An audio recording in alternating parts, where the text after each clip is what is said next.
but I learned a lot, and the project I will tell you about now is similar and was more successful. And so I'm happy to be here, and I'm happy that you are joining me and Frank today, and we'll see if this story about a remote place in Sweden will be interesting for you. I hope so.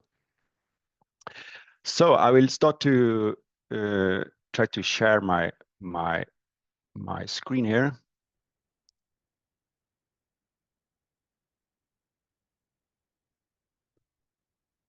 And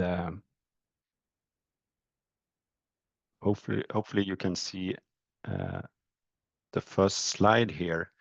Please tell me if you don't. It says anyway, yeah, Stephanie says yes, that's great. Thank you, Stephanie. Well, this is the title of this presentation. It says Balancing Tourism Development with Indigenous Sámi Reindeer Herding with the Help from Conservation Standards. And as Frank said, I will talk about this project for a little bit more than 30 minutes, I believe, and then feel free to ask questions. And I will bring you to the place where this project took place. And as you can see here, it's a mountain landscape showing up, and this is the Oviken mountain area, Oviksfjällen in Swedish, and this was the geographical focus of the project. And it's just a very small corner of the world, and it's very special in many ways. But I do believe that the challenges that people are facing here are quite similar to what people can face in many other places in the world. They are trying to mitigate resource conflicts and achieving sustainable development. So I think there are some insights from this project that might help actually wherever you are. That's what I hope anyway. Okay, I'll tell you a bit about this project. The name of the project was Sustainable Development in Oviksfjällen on Common Sustainable Premises. And it was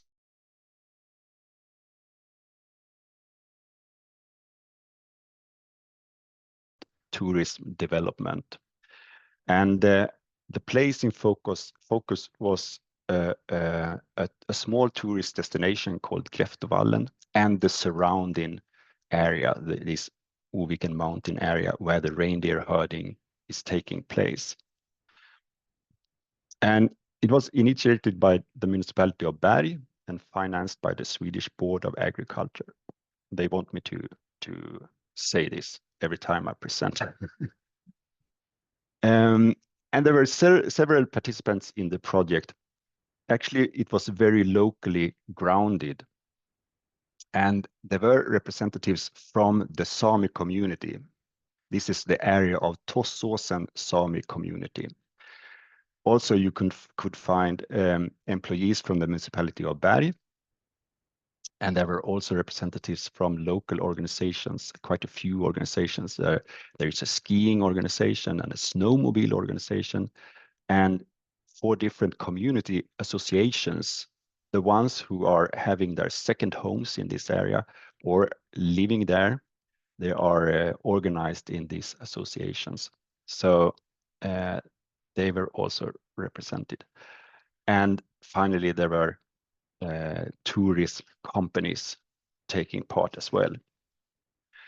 And the aim of the project was to contribute to a sustainable development of the tourism industry in Kräftovallen without increasing the disturbance of the reindeer herding, and that the 2 businesses could develop side by side in the area on common sustainable premises.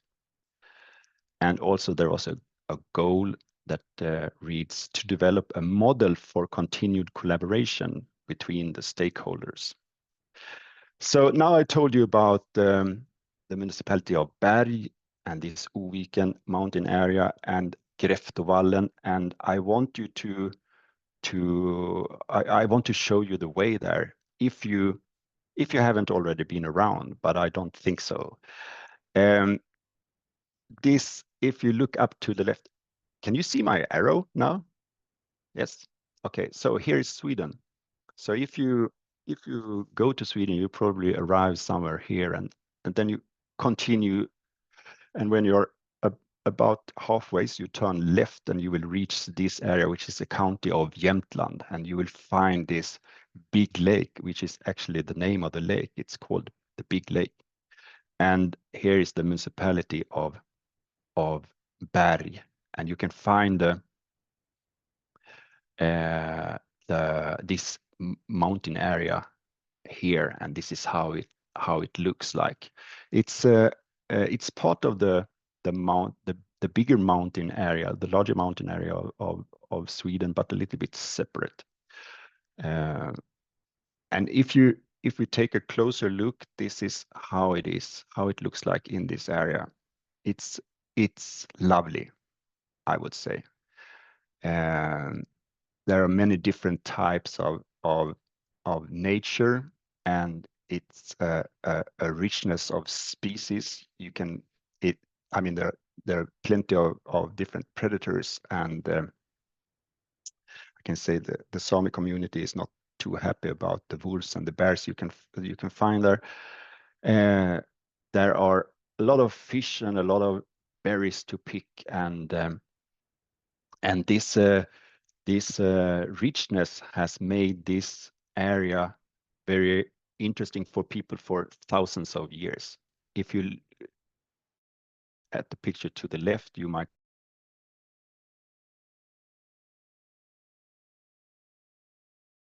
And of course, you have the reindeers in this area as well. And reindeer herding has been going on for hundreds of years. And here you can see an old Sami cottage, and this is an old cross, used for showing hiking trails in this area. So also nature-based tourism has been going on for a while, and I will get back to that. So it's a nice place, really. So now you can find your way there, and I really, really encourage you to come around, because it's worth it. All right, so I talked about reindeer herding, and this is we will keep on talking about reindeer herding. I'll tell you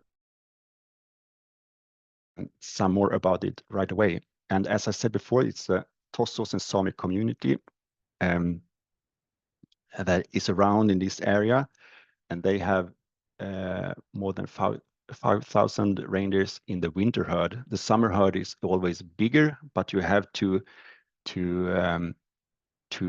make sure that there are not more than 5,500 reindeers when the winter is coming, because that's a decision made by the county board in this area. You can see some of the reindeers here to the right, and within this community there are 13 reindeer companies, and altogether there are 20 people working as reindeer herders. They are called group responsible. They are taking care of their own reindeers, but also other people's reindeers. And I'll give you a crash course if there are any of you who is not familiar with the Sami people and the reindeer herding yet. You can find Sami people in Sweden, Norway, Finland, and Russia. And the reindeer herding is a central part of the Sami culture, and also in Sweden, at least, a livelihood exclusive for the Sami people. So you can't be a reindeer herder if you're not a Sami. On the picture here, there are actually not Sami people. Yeah, maybe in the background. It's my son here, Gustav, helping the Sami community out. And this is Nico Bönisch. if you're familiar with him. So, and these those who are involved in reindeer herding, they are organized in communities, and actually these communities is at the same time an economic and administrative association, but it's also a geographical area. If you use the Swedish word, it would be Sami village. So it's a little bit confusing sometimes because the Sami people are not staying in a particular village. They often live separate from each other in different places. But and this Sami village can, yeah, it's the association, but also the area that they are using. And reindeer herding is conducted with rites based on prescription from time immemorial. And these are called the reindeer herding rites. So they have the right to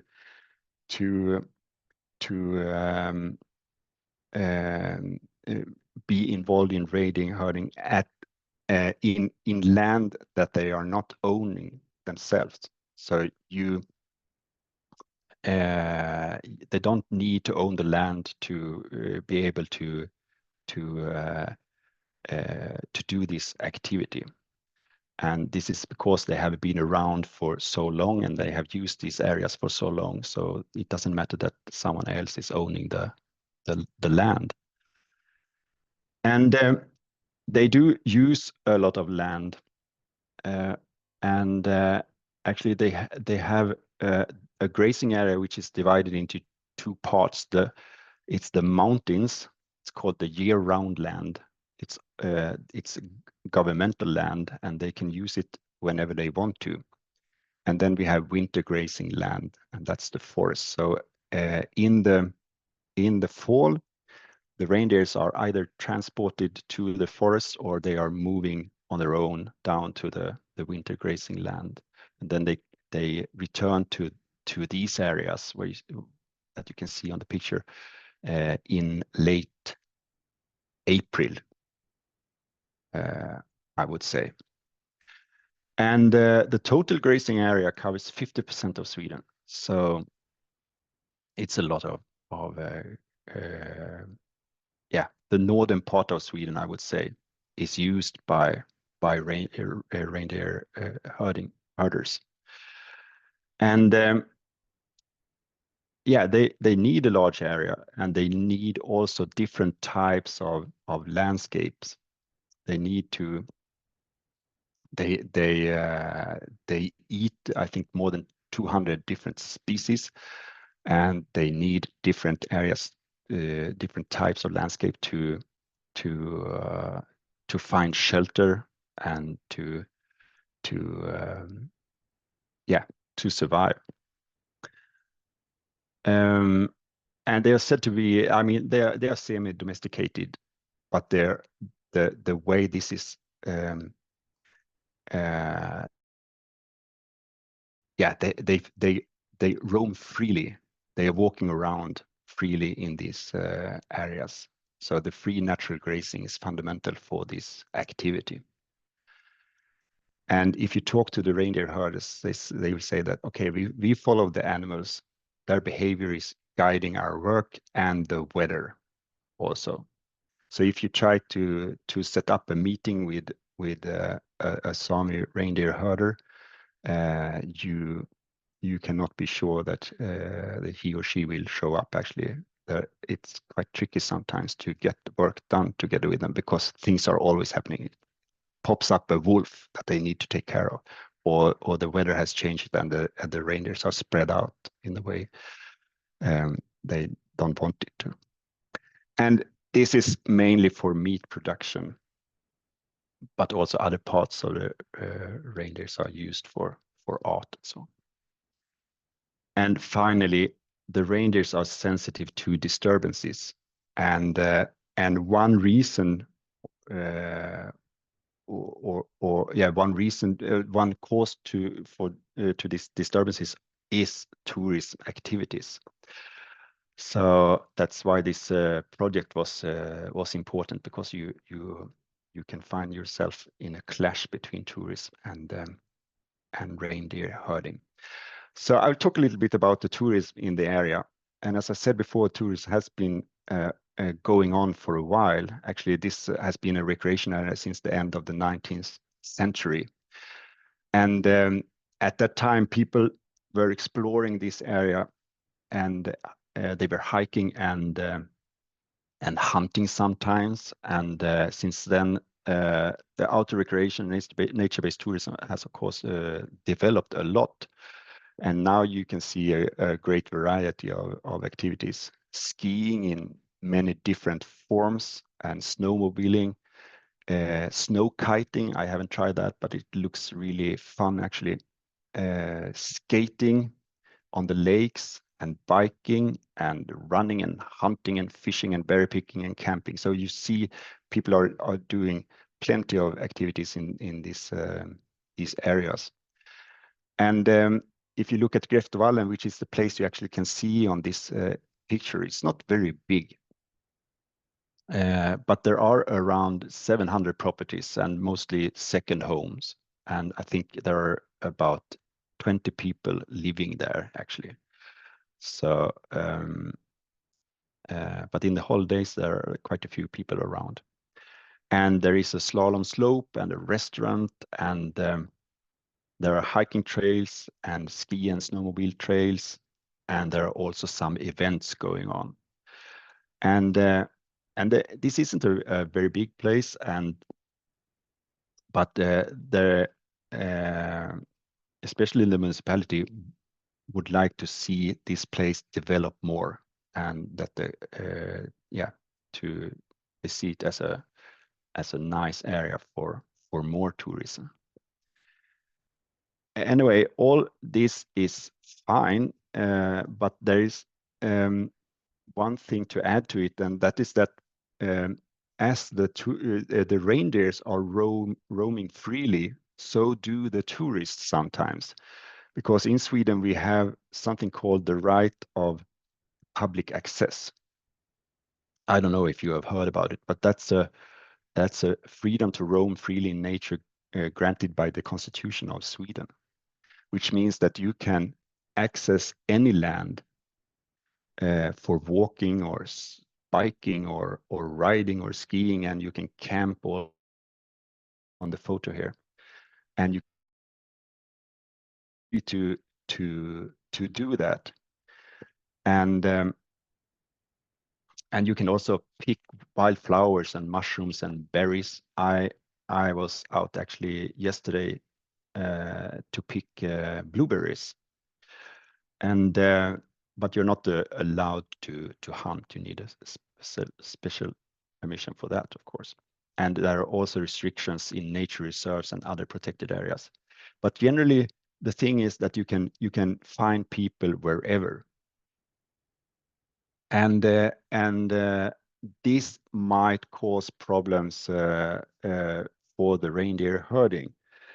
And if you look at the threats to reindeer herding from tourism, of course, there are other threats to reindeer herding. We got the climate change, and as I said before, there are many predators in this area causing trouble. But there are also potential risks related to tourism for sure, and these are related to the behavior of the tourists and the activities they perform, and also the amount of people. So when someone says that we want to develop this area for more tourism, the Sami community gets scared, of course.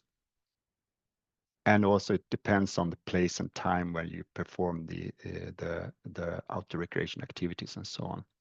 And common stresses here is the disturbance of the reindeers, and of course, if they need the summer to eat, actually, to grow and eat, to make sure that they survive the winter, because the winter is very tough. So if they try to avoid people all the time, they will not get the opportunity to eat as much as they need. There's also sometimes the case that if tourists are around or recreation they will decrease the accessibility to grazing areas or snow patches. For example, they are reaching for the snow patches on hot days to get rid of mosquitoes. And if you're putting up your tent close to lakes, for example, they will not be able to get to the water. And if there are plenty of people in one area, they are not they are staying away. So tourism can also lead to a loss of grazing land, actually. And finally, there might be a risk of loss of connectivity. So the different areas are not connected to each other. For example, if you have a hiking trail and you got plenty of people being there, maybe people running and biking, the areas will be cut off, and they will not pass there because they are scared about what's going on there. So there are plenty of risks here,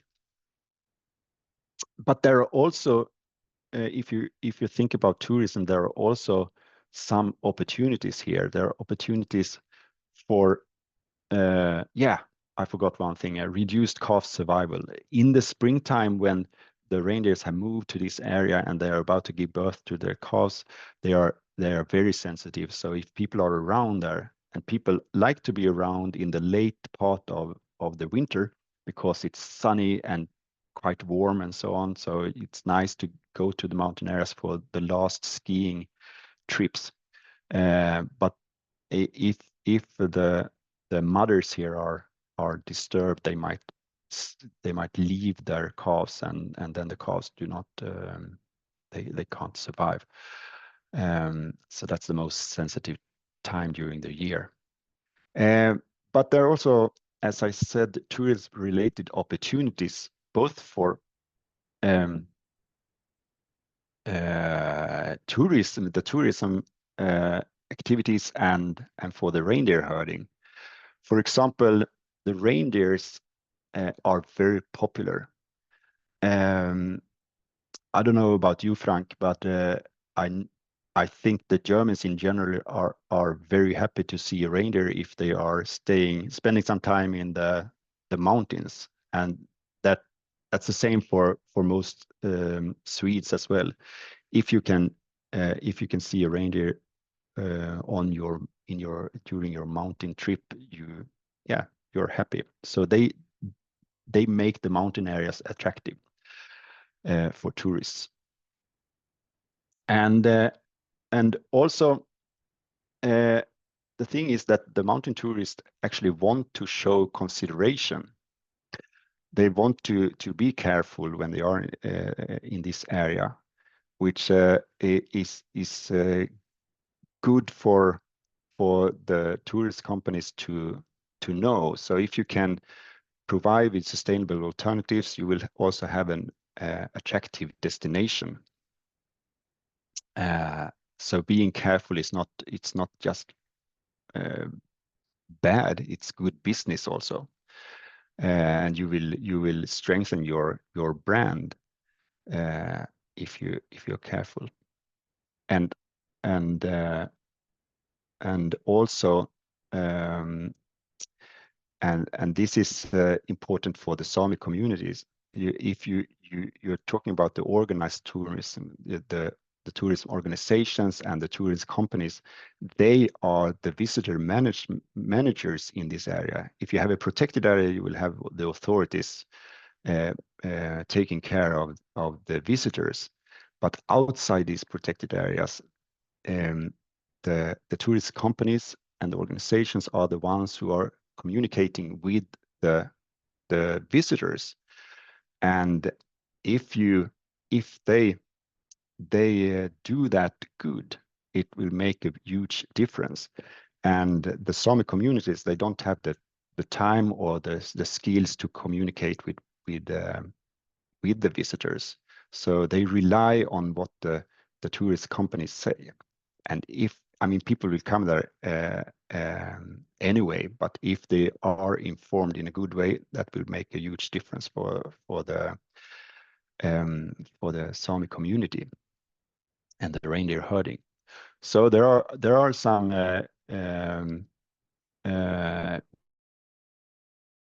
here, I would say. Okay, I will turn back to the project now, and we can look at the project deliveries. We wanted to make a tourist development plan for Greftevallen, and a plan that everyone agreed upon. And we also wanted to establish a long-term structure that permits stakeholders to share management responsibilities, that after the project, people could continue to collaborate. And we also wanted to develop a generic method for similar situations. So there is a guidance now that can hopefully be used elsewhere in the Swedish mountains, and maybe it can inspire people in other situations as well. And all this required a process that increased the knowledge among the participants and created understanding and shared views and built trust and good relationships. And you might ask why. And the answer to that is that there was a pre-study made before this project started that showed that the stakeholders in the area, they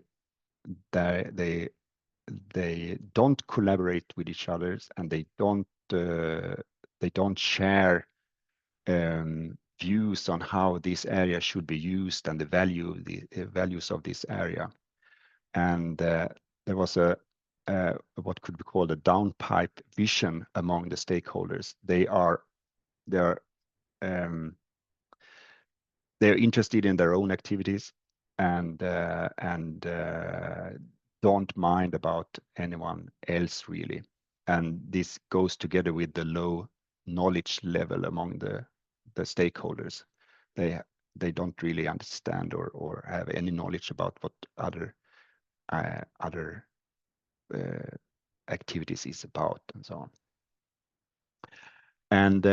And this relates to the lack of discussion forums. There are no places to meet and talk about how to use this area. And the Sami community says that there's a low level of influence from their side. There are decisions taken, but they are not asked. And often the decisions are made and they will get just the information afterwards. And all this leads to a very low level of trust. And there is also a history to remember in this case. There is a long history of racism and colonialism and oppression here. That is something that the Sami communities are carrying with them and that are adding to this low level of trust. So therefore, to me and other people within this project, it was obvious that the challenges here are not that easy to deal with, and they are beyond the power and resources of one single organization to handle. The municipality can't deal with these issues on their own, and also the tourism companies cannot either, and neither can the Sami community. They need to collaborate. So we need a collaboration involving stakeholders with the different interests and perceptions. And I do believe that if you want sustainable development, it's good to bring in people with different views and different interests and different ways of approaching the landscape, and who see different values in an area like this, because then you will get a broader picture. And finally, there is a need of a good process here. And what we did in practice, we tried to make sure that all the relevant interests were represented in the process, and we try to give all the stakeholders or the participant an equal opportunity to take part, and the differences in power were minimized. And also we tried to establish an open-ending exploration of the current situation, and we did that through alternating and full group meetings. These stakeholders were grouped. So the guys from the municipality they were one group. The Sámi representatives had one group, and the companies made up one group, and so on. And I sat together with these different groups, and the material that came out from the workshop was compiled, and we met together in a full group meeting to actually working for reframing, a cognitive reframing among these stakeholders, to make them get a broader understanding of this landscape and how to use it and what the other stakeholders were doing. And also these full group meetings were used to support a social reframing, because as I said before, these people, they didn't have any meeting places. They actually hadn't met many of them before. So make them get to know each other and start to build relationships was also very important.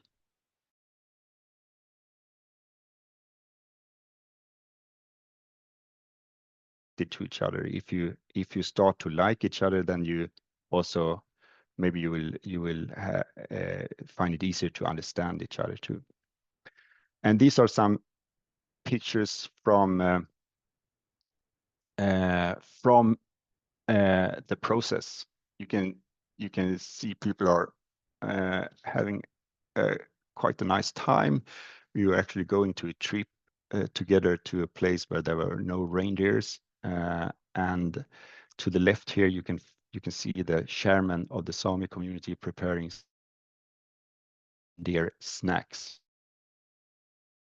Now to the question how conservation standards helped in this project, and I want to say that it did a lot. Of course, you have understood by the story I told that this project differed a lot from other conservation projects, but there are things that I brought into the project that really made a difference. And I would say that the starting from or having conservation standards in my mind gave the project structure, and everyone who is using conservation standards knows that this is one big reason to why we like the tool so much. And so I think this to have a process with a structure is very important if it is a collaboration process, and the step-by-step procedure helped to organize and form the work. And I believe that it gave the participants a feeling that the project had a clear direction, and it made them trust the process. The second thing is the common vocabulary that conservation standards provide with.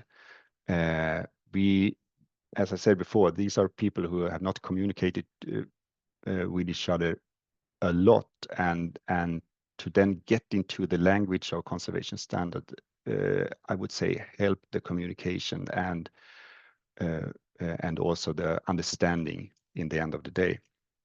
And finally, conservation standards points towards a thorough situation analysis, and that was also very important for this project. You are supposed to spend a lot of time to understand the situation, and I believe for all strategic work, you really need to start with an analysis of the situation.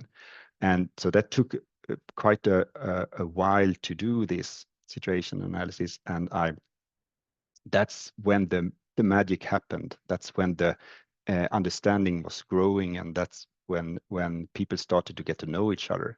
So actually, to move on and then make a plan for development was very quick and easy. And also, I would like to tell a little bit about how we tweaked conservation standards in this project. And first of all, I will mention the vision.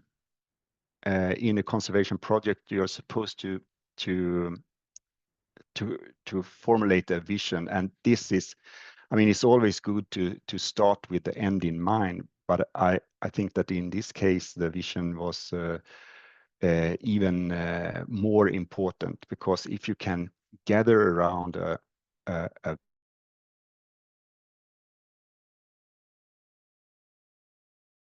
also a way for the different stakeholders to see where you are heading, and that this will eventually lead to something that is beneficial for them.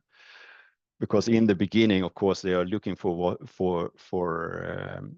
what is good for them, and you need a vision that is general enough for the different parties to join the process and to stay in the process, and it still has to be meaningful.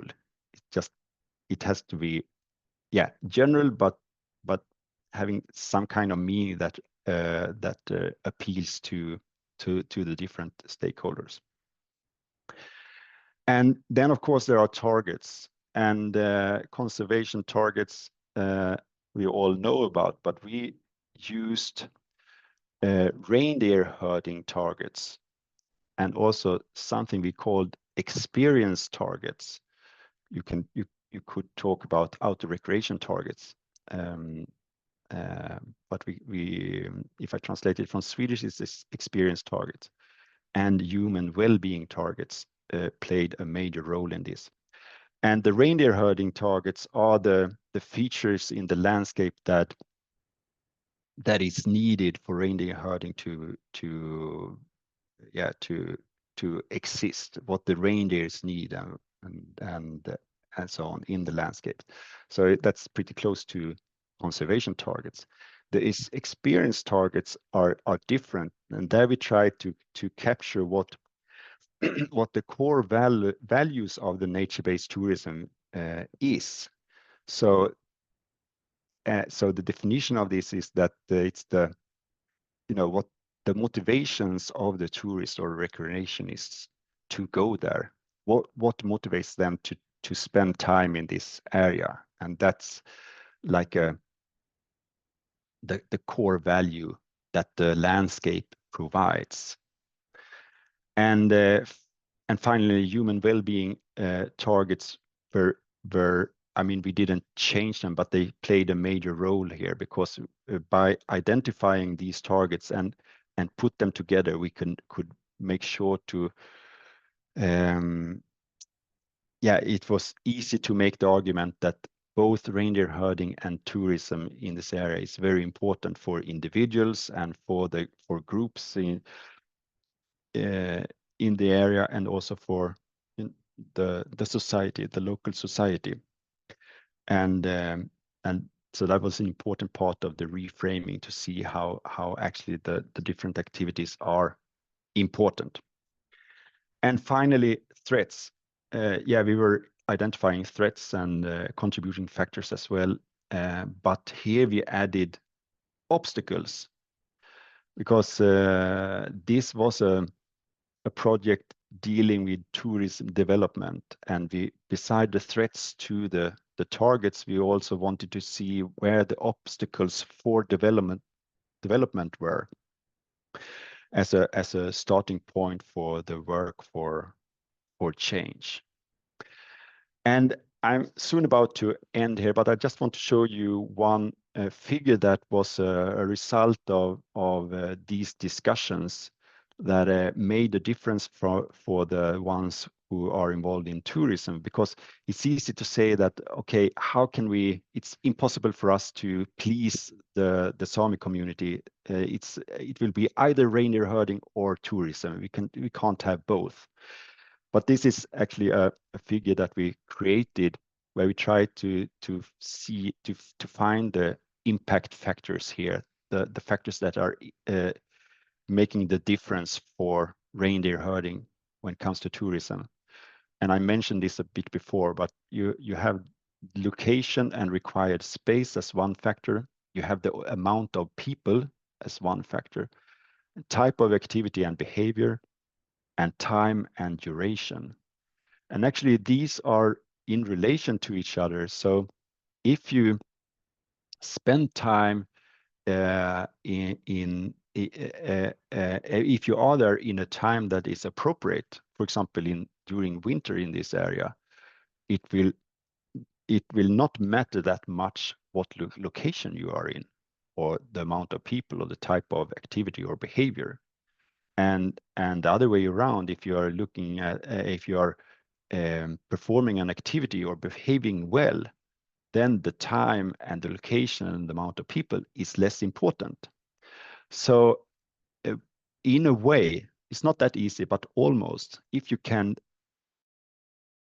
hit one of these, you will be pretty fine. If you create attractions that with this in mind, or if you're guiding people with this in mind, then you are pretty fine. So it's not that hard to coexist with reindeer herding in this area.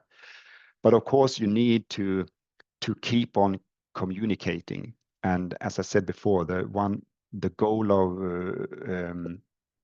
the one delivery in the project was to establish structures that made it possible for these stakeholders to continue to work together and to implement the development plan together. And that's all.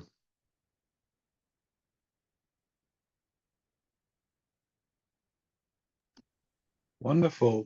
Thank you so much, Daniel. And that was a very exciting journey and a very great story about your case study. Very much appreciated. Thank you so much.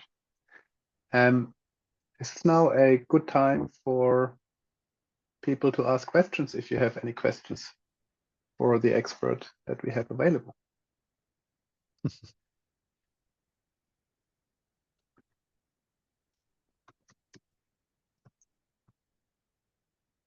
I have a question. Thank you for the presentation, Daniel.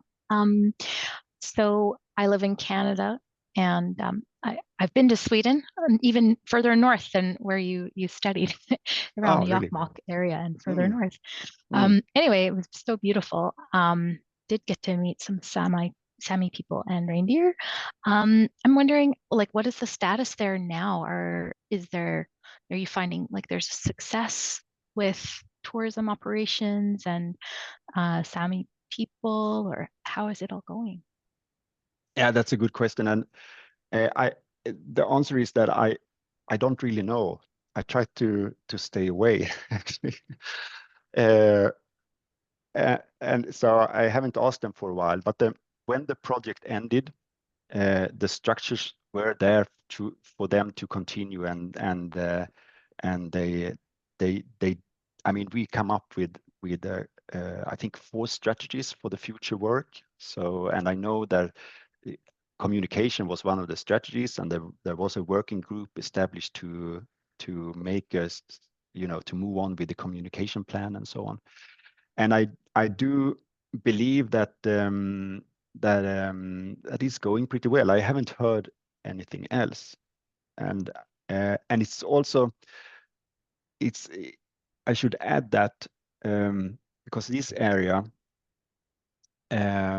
especially if you compare with the area where the national park was about to establish. I don't know if you were around when I started this presentation, but I told a little bit about the failed project where we tried to establish a national park, and in that area the situation is much more intense, and it's a real conflict there. But in this area, it's calmer, and there are less tourists, and this project was much more about avoiding future conflicts than dealing with existing conflicts. And also, I think, yeah, of course, that's great. I mean, if you think ahead a little bit before you start to develop an area, it's positive, and that makes me also believe that they have opportunities to actually move on in a good way, because the tension is not that strong. So the answer is I don't really know, but I hope I really hope that it's going well.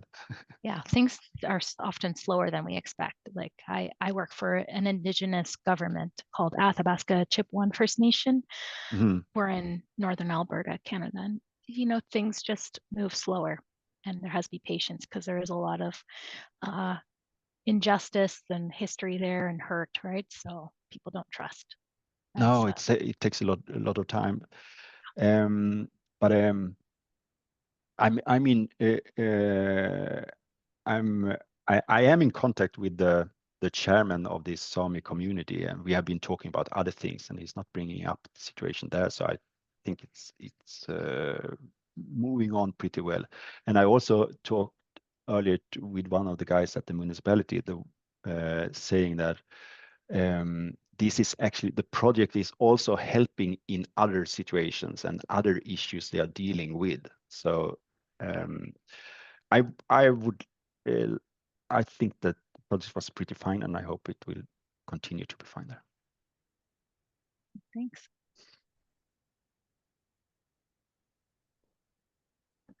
And since we have some folks dialing from Canada, I just put in the chat as well another case study that we developed about a year ago. It's about the planning for future approach of the Sahtu that the Sahtu Renewable Resource Board has developed for Sahtu and Dene in the northwest of Canada. And that has a strong focus on caribou herding, where there is a parallel with reindeer work that Daniel's been doing. And equally, I've put in Daniel early on in his presentation referred to the general guidance that he developed with his team for other areas in Sweden. The document is in Swedish, but thanks to AI and Google Translate and things like that, you should be able to make use of it. I've posted that link into the chat as well for anyone interested.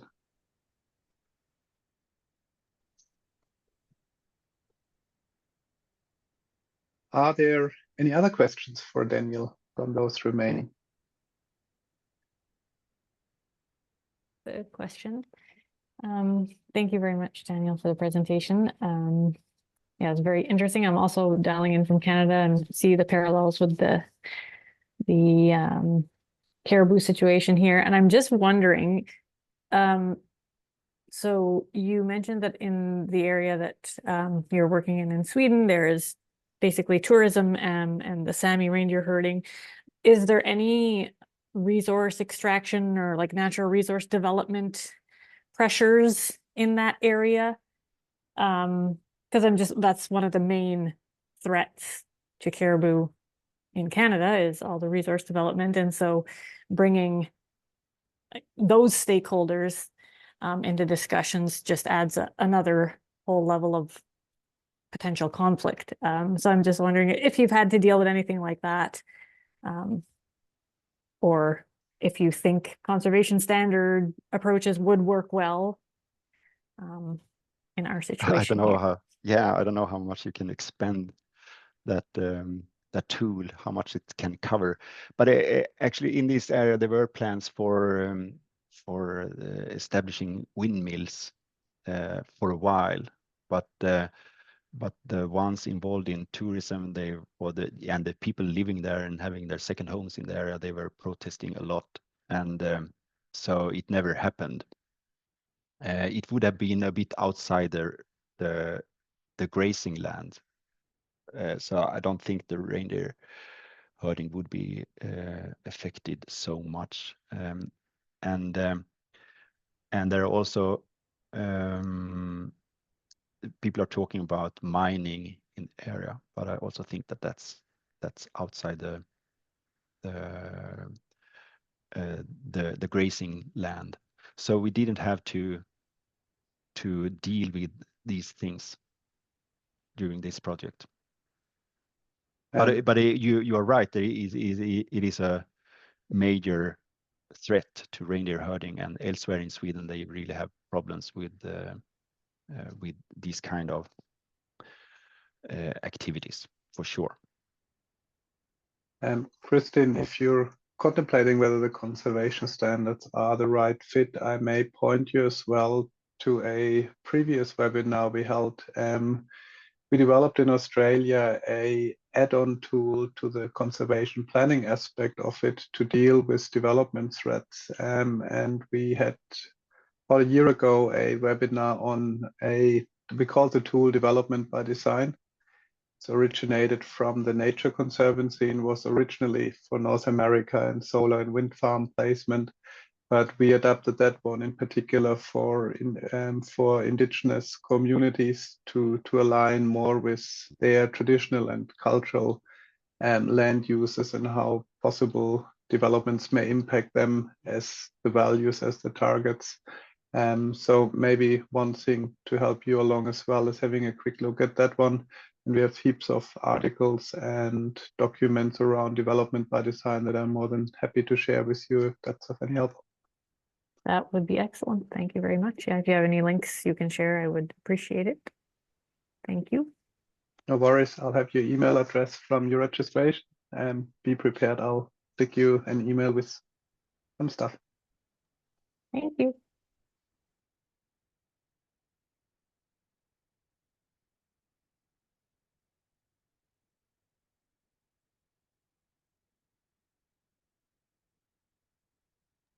Well, if there are no more questions, then first of all, I would like to extend a very big thank you to you, Daniel, for running this webinar. As you would have heard from everyone was very keen on it. So that was terrific and it was very exciting.